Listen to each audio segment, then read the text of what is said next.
आज के वीडियो में हम महासागरीय बेसिन के उच्चावक्ष अर्थात प्रमुख अंतर समुद्री स्थलाकृतियां हैं उनके बारे में जानेंगे।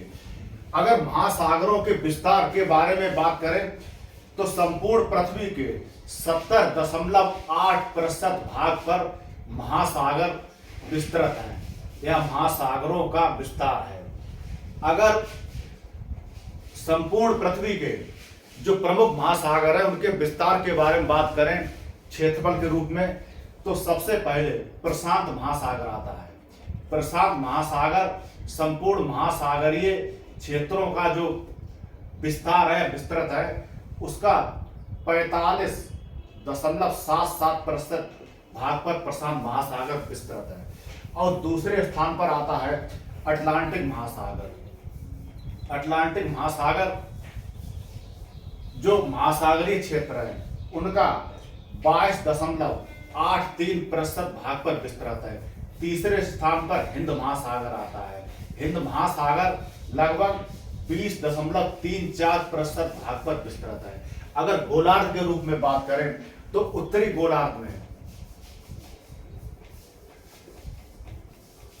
गोलार्ध में जो महासागरीय जल या महासागरीय क्षेत्रों का विस्तार है वो 60.7% भाग पर उत्तरी गोलार्ध में महासागरीय क्षेत्र विस्तृत है।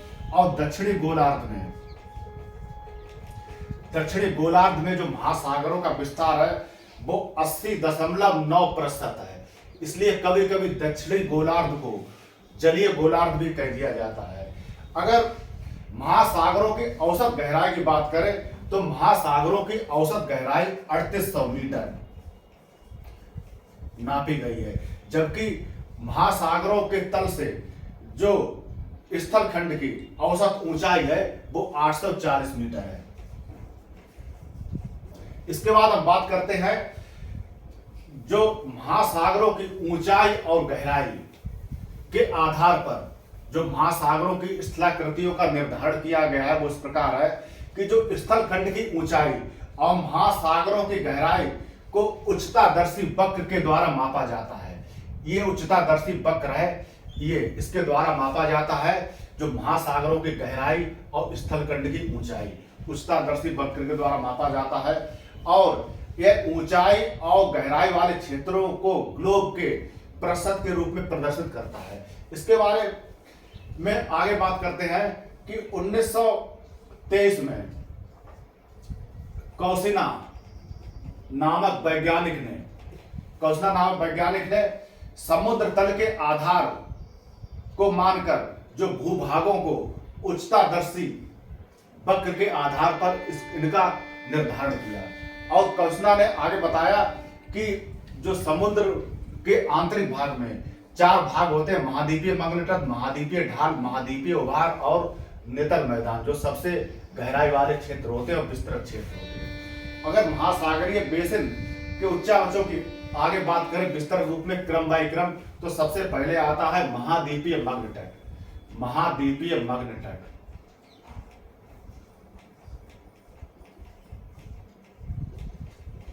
महाद्वीपीय मग्न तट की गहराई सबसे कम होती है और ये आर्थिक दृष्टि से सबसे अधिक महत्वपूर्ण क्षेत्र होते हैं, क्योंकि यहाँ खनन और मत्स्य उद्योग इसी क्षेत्र में पनपता है। यहाँ पे मछलियां सबसे अधिक पाई जाती हैं इन क्षेत्रों में। अगर महाद्वीपीय मग्न तट की बात करें तो ये महाद्वीप का ही अंग है, जो स्थलाकृत है, जो स्थलीय भाग है उसका ही महाद्वीपीय मग्न तट अंग है और समुद्र के किनारे के भाग में डूबा हुआ है महाद्वीपीय मग्न तट। और महाद्वीपीय मग्न जो तट का विस्तार है उसमें जो महासागरीय जल है उसका भी विस्तार पाया जाता है और यह फैदम के रूप में नापा जाता है और एक फैदम बराबर 6 मीटर होता है, जो समुद्री गहराई फैदम के रूप में नापी जाती है। इसके बाद आगे बात करते हैं कि संपूर्ण जो महासागर है, संपूर्ण पृथ्वी का जो महासागर है उसके 7.5% क्षेत्रफल पर महाद्वीपीय मग्न तट या कॉन्टिनेंटल शेल्फ का विस्तार पाया जाता है। 7.5% पर महाद्वीपीय मग्न तट का विस्तार पाया जाता है। इसके बाद बात करें अगर इसके महासागरों के आधार पर जो महाद्वीपीय मंग तट है, कौन से महासागर में कितने प्रतिशत महाद्वीपीय मंग तट का विस्तार पाया जाता है, उसकी बात करें तो सबसे पहले ये बात आती है कि जो अटलांटिक महासागर है, अटलांटिक महासागर, अटलांटिक महासागर अफ्रीका और यूरोप के पश्चिमी भाग में और उत्तरी अमेरिका और दक्षिणी अमेरिका के पूर्वी भाग, इनके बीच में अटलांटिक महासागर एस के आकार में पाया जाता है। और अटलांटिक महासागर में महाद्वीपीय मंग तट का विस्तार 13.3% पाया जाता है। जो संपूर्ण अटलांटिक महासागर उसके संपूर्ण क्षेत्रफल के 13.3% भाग पर महाद्वीपीय मंग तट या कॉन्टिनेंटल शेल्फ का विस्तार पाया जाता है। इसके बाद महाद्वीपीय मंग तट के बाद प्रशांत महासागर, प्रशांत महासागर की बात आती है तो प्रशांत महासागर के केवल 5.7% भाग पर ही महाद्वीपीय मंग तट का विस्तार पाया जाता है। इसके बाद हिंद महासागर, हिंद महासागर के 4.2% भाग पर ही महाद्वीपीय मंग तट का विस्तार पाया जाता है। और महाद्वीपीय मंग तट के किनारे संकरे पर्वत पाए जाते हैं, काफी ऊंचाई वाले पर्वत पाए जाते हैं। उदाहरण के लिए जो उत्तरी अमेरिका और दक्षिणी अमेरिका के जो पश्चिमी पर्वत है, पश्चिमी किनारों पर पर्वत हैं, जैसे उत्तरी अमेरिका में रॉकी पर्वत है और दक्षिण अमेरिका किनारे एंडीज पर्वत है, जो विश्व का सबसे लंबा पर्वत माना जाता है। उसके किनारे जो महाद्वीपीय मंग तट है वो काफी संकरे रूप में पाए जाते हैं। और यह एक कारण भी है, वैज्ञानिक कारण भी है कि जहां समुद्र के किनारे ऊंचाई वाले पर्वत होंगे वहां महाद्वीपीय मंग तट काफी संकरे होंगे या उनकी चौड़ाई काफी कम होगी। इसके बाद आगे बात करते हैं कि जो भारत के पश्चिमी भाग में पश्चिमी तट पर जो महाद्वीपीय मंग तट है पूर्वी तट की अपेक्षा काफी अधिक चौड़ाई के पाए जाते हैं। इसके बाद आगे बात करेंगे महाद्वीपीय मंग तट के बाद कि समुद्र से जो प्राप्त होने वाले खाद्य संसाधन होते हैं मुख्य रूप से इसी क्षेत्र में संकेंद्रित होते हैं। खाद्य संसाधन अर्थात मुख्य रूप से मत्स्य संसाधन। इसके बाद आगे बात करेंगे जो महाद्वीपीय मंग तट मुख्य रूप से पेट्रोलियम और प्राकृतिक गैस के भंडार होते हैं। इन्हीं क्षेत्रों में जो बेसिन के रूप में जो स्थलाकृतियां पाई जाती हैं कप के आकार में, उनमें गैस मिलती है, प्राकृतिक गैस मिलती है, साथ ही साथ पेट्रोलियम या कच्चा तेल भी मिलता है। इसके बाद महाद्वीपीय मंग तट के बाद बात करेंगे महाद्वीपीय मंग ढाल की। महाद्वीपीय मंग तट के बाद तुरंत एक तीव्र ढाल वाला क्षेत्र आता है, उसे महाद्वीपीय ढाल कहते हैं। और महाद्वीपीय ढाल के बारे में हम बात करते हैं। महाद्वीपीय ढाल, इसे अंग्रेजी में कहेंगे कॉन्टिनेंटल स्लोप, महाद्वीपीय ढाल। और महाद्वीपीय ढाल इसकी गहराई साधारणतः 200 से 2000 फैदम मानी जाती है, इसकी गहराई महाद्वीपीय मंग ढाल की। और जबकि जो महाद्वीपीय मंग तट है इसकी गहराई 100 फैदम होती है, इसकी मंग तट की 100 फैदम होती है, इसकी 200 से महाद्वीपीय ढाल की 200 से 2000 फैदम गहराई मानी जाती है। और इसके बाद ये महाद्वीपीय मंग तट की जो औसत ढाल होती है वो 2 डिग्री से 5 डिग्री होती है। महाद्वीपीय जो ढाल है इसकी औसत ढाल होती है 2 से 5 डिग्री, जबकि महाद्वीपीय मंग तट की औसत ढाल 1 डिग्री होती है। इसके बाद आगे बात करेंगे जो महाद्वीपीय मंग ढाल की जो मुख्य विशेषता है इसमें अंतःसागरीय कंदराएं पाई जाती हैं, अर्थात सबमरीन बेसिस टाइप की कंदराएं पाई जाती है, गुफाएं पाई जाती है। जैसे पृथ्वी पर जो स्थलाकृतियां होती हैं स्थलीय भाग में काफी लंबी गुफाएं पाई जाती हैं, उसी प्रकार महाद्वीपीय ढाल के क्षेत्रों में अंतःसागरीय कंदराएं पाई जाती है, काफी गहराई में लंबी लंबी गड्ढे टाइप की कंदराएं पाई जाती हैं। और इसके बाद इसमें जो महाद्वीपीय ढाल का जो विस्तार होता है संपूर्ण महासागर के, इसका विस्तार की बात करें तो संपूर्ण महासागर के 8.5% भाग पर महाद्वीपीय ढाल का विस्तार होता है। जो महाद्वीपीय ढाल का विस्तार अगर सागरों के रूप में करें, महासागरों के रूप में करें कि किस महासागर में महाद्वीपीय ढाल का कितना विस्तार है, वो इस प्रकार है कि जैसे अगर अटलांटिक महासागर की बात करें तो अटलांटिक महासागर में जो महासागरीय ढाल का विस्तार है 12.4% भाग पर अटलांटिक महासागर के संपूर्ण क्षेत्रफल के 12.4% भाग पर महाद्वीपीय ढाल का विस्तार है या विस्तृत है। इसके बाद दूसरे नंबर पर आता है जो प्रशांत महासागर।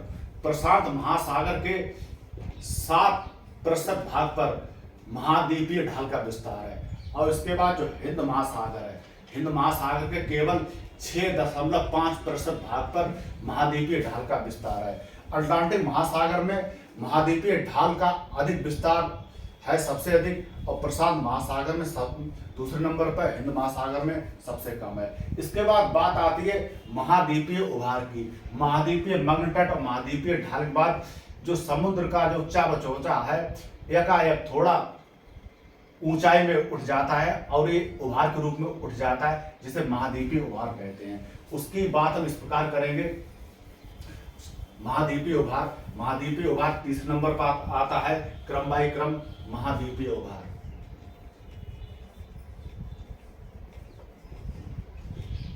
महाद्वीपीय उभार, महाद्वीपीय उभार की जो औसत ढाल होती है 0.5 डिग्री से 1 डिग्री इसकी औसत ढाल होती है महाद्वीपीय उभार की। और महाद्वीपीय उभार और जो इसका जो उच्चावच होता है, अर्थात इसमें जो रिलीफ्स होते हैं, ऊंचाई नीचाई होती है, वो काफी कम होती है। अर्थात ये थोड़ा ऊंचा उठा हुआ, थोड़ा हल्का सा प्लेन टाइप का होता है महाद्वीपीय उभार। और महाद्वीपीय उभार ये होता है, इसकी औसत गहराई अगर बात की जाए तो इसकी औसत गहराई 2000 से 3000 मीटर होती है, इसकी औसत गहराई महाद्वीपीय उभार की। और महाद्वीपीय उभार के बाद जो महाद्वीपीय उभार, उसके बाद जो सागरीय गैर सागरीय मैदान होता है उसमें ये भाग मिलता चला जाता है। इसके बाद महाद्वीपीय उभार के बाद बात करेंगे गहन सागरीय मैदान। मतलब गहन सागरीय मैदान जो सबसे विस्तृत होता है और जहां जो सागरीय हलचल काफी कम होती है और जो जीवधारी होते हैं उनकी संख्या काफी कम होती है। जो अब की बात करें गहन सागरीय मैदान,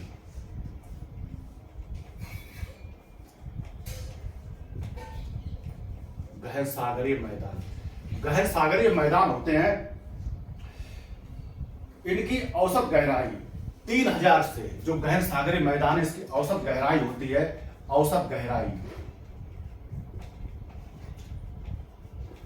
3000 से 6000 मीटर होती है। औसत गहराई गहन महासागरीय मैदान की औसत गहराई 3000 से 6000 मीटर होती है। और जब महासागरीय जो उच्चावच होते हैं उसका सबसे गहरा और विस्तृत भाग यही होता है। और औसत गहराई के बाद इसके बाद बात करें, इसकी जो ढाल प्रवणता होती है वो होती है जो अनुपात के रूप में देखिए 1:100 के रूप में होती है इसकी ढाल प्रवणता, अर्थात स्लोप ग्रेडियंट इसकी जो होती है 1:100 के रूप में होती है। और ये संपूर्ण महासागरीय भाग होता है। संपूर्ण महासागरीय भाग का 75.9% भाग घेरे हुए होता है गहन सागरीय मैदान, 75.9% भाग। और अगर महासागरों के रूप में इसका क्षेत्रफल अगर ज्ञात किया जाए, जाना जाए, तो प्रशांत महासागर में इसका विस्तार 80.3% होता है। और उसके बाद हिंद महासागर में इसका विस्तार 80.1% के क्षेत्रफल ये विस्तृत होता है हिंद महासागर के संपूर्ण क्षेत्रफल के। और अटलांटिक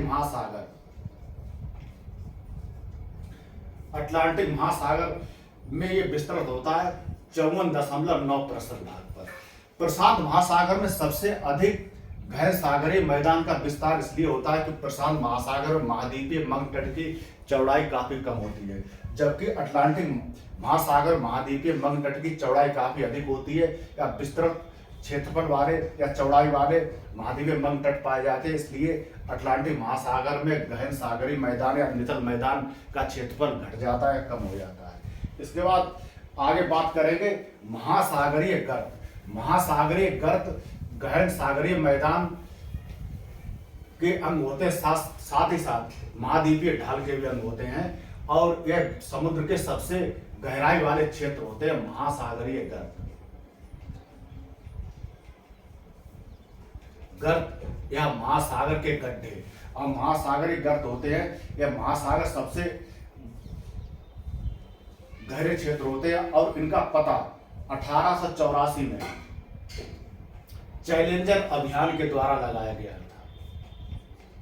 चैलेंजर सामुद्रिक अभियान के द्वारा इनका पता लगाया गया था महासागरीय गर्तों का।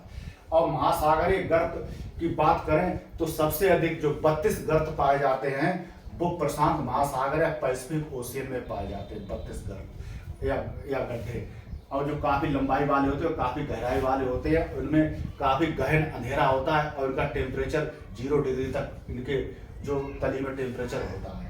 और उसके बाद 32 गर्त प्रशांत महासागर में पाए जाते हैं और जो 19 गर्त पाए जाते हैं अटलांटिक महासागर में, मुख्य रूप से जिनका पता लगा है 19 गर्त। इसके बाद इंडियन ओशियन की बात करें या हिंद महासागर की बात करें तो हिंद महासागर में जो गर्तों की संख्या है वो 6 गर्त पाए जाते हैं। और 32 गर्तों में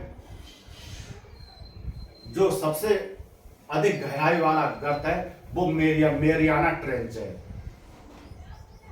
मेरियाना ट्रेंच ये दक्षिण पश्चिमी प्रशांत महासागर में स्थित है मेरियाना ट्रेंच। और इसकी गहराई जो नापी गई है मेरियाना ट्रेंच की, इसकी गहराई 5269 फैदम इसकी गहराई नापी गई है, अर्थात लगभग 11,000 मीटर इसकी गहराई नापी गई। अर्थात इसमें अगर एवरेस्ट की चोटी को डुबा दिया जाए तो एवरेस्ट चोटी पूरी डूब जाएगी और इसकी गहराई फिर भी बची रहेगी जल की जो तल है। इसके बाद हम बात करते हैं आगे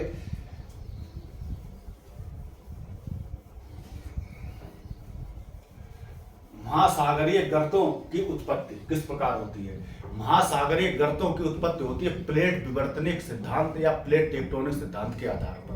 प्लेट टेक्टोनिक सिद्धांत में जो महाद्वीपीय प्लेटें होती है, महासागरीय प्लेटें होती हैं, वो एक दूसरे से दूर भी हटती हैं और एक दूसरे से टकराती भी हैं। तो इस संदर्भ में जब प्लेटें टकराती हैं तो भूकंप और ज्वालामुखी जैसी भौगोलिक क्रिया संपन्न होती हैं। साथ ही साथ प्लेटों में टकराने से भूगर्भ में दरारें पैदा हो जाती हैं और इस दरारों के फलस्वरूप भी जो गर्त होते हैं उनकी उत्पत्ति होती है। इसके बाद बात करेंगे मध्य महासागरीय कटक।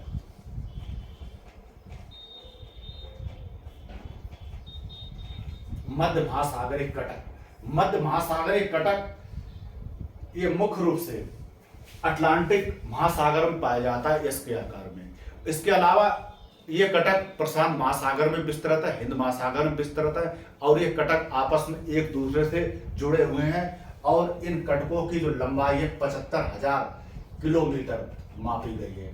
और जो कटक बनते हैं वो कटक एक प्रकार से तीव्र कम ऊंची उठी हुई पहाड़ियां होती हैं, इनकी चौड़ाई काफी कम होती है। और यह कटक प्लेट विवर्तनिक सिद्धांत के आधार पर इन कटकों की उत्पत्ति होती है, यह कटक बनते हैं। वो कटक ऐसे बनते हैं कि जैसे जो महासागरीय प्लेट ये प्लेट होती है, 2 प्लेटें, ये संवहनी क्रियाओं द्वारा या रेडियो एक्टिव जो पदार्थ होते हैं, रेडियोधर्मी पदार्थ होते हैं काफी गहराई में, वो रेडियोधर्मी पदार्थ की संवहनी क्रिया द्वारा रेडियोधर्मी पदार्थ ऊपर की तरफ चलते हैं। ऐसे करके संवहनी धाराओं के रूप में चलने पर ये प्लेटें गतिशील हो जाती हैं और प्लेटें एक दूसरे के विपरीत दिशा में चलने लगती हैं, चाहे महासागरीय प्लेट हो चाहे महाद्वीपीय प्लेट हो। चलने पर क्या होता है कि इन प्लेटों के नीचे काफी गहराई में 700 से 750 किलोमीटर या 1000 मीटर की गहराई में जो लावा होता है उसके वो पिघलने लगता है और दबाव कम हो जाए। दबाव कम होने के बाद लावा बाहर निकलने लगता है। बाहर निकलने पर ये लावा बाहर निकलता है, ये गर्म होता है, बाहर निकल ठंडा हो जाता है, ठंडा होकर जमता चला जाता है। और ये प्रक्रिया कई हजार और लाखों वर्षों जब संपन्न हो रही है, जमता चला जाता है लावा। ऐसे ऐसे करके किनारे किनारे पर प्लेटें गतिशील होती जाती हैं और हल्के भूकंप और मंद गति वाला ज्वालामुखी प्रक्रिया होती रहती है और इसके द्वारा इन कटकों का निर्माण होता है प्लेट विवर्तनिक सिद्धांत के द्वारा, जो अब तक पता लगा है। तो ये तो हुआ महासागरीय बेसिन के उच्चावच और उनके बारे में सामान्य जानकारी।